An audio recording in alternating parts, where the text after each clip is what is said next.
Alors, il y a différents types de demandes. Il y a la personne, par exemple, qui a une phobie particulière, la peur de l'eau, la phobie de l'eau. Donc ça va lui poser problème jusqu'à se laver, prendre une douche, sans imaginer qu'elle puisse aller se baigner un jour, bien sûr. Donc voilà, une demande très ciblée, qui est quelque chose qui handicape, voilà.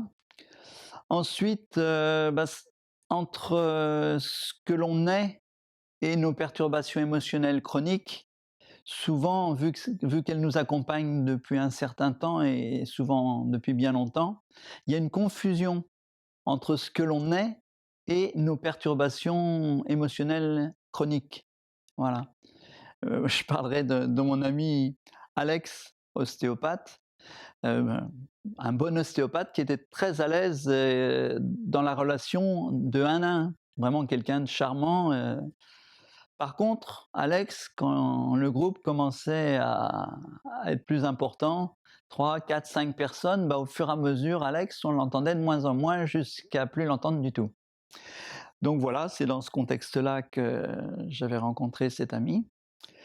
Et puis, voilà, il s'est libéré de certaines choses qui le préoccupaient plus, mais il n'avait pas trop pensé, parce que c'était lui, il était un petit peu réservé. Il y a tellement de gens qui aiment prendre le devant de la scène, il leur laissait volontiers.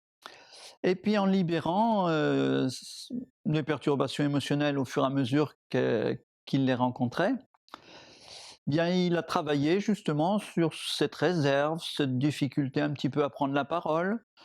Et puis, petit à petit, Alex s'est trouvé beaucoup plus présent dans les réunions, dans les échanges, et il s'est même aventuré à parler devant des groupes plus importants. Et aujourd'hui, Alex, c'est quelqu'un qui adore faire des conférences, qui a plein de choses passionnantes à raconter, ce qui aurait été complètement inenvisageable pour ceux qui le connaissaient et pour lui-même avant tout.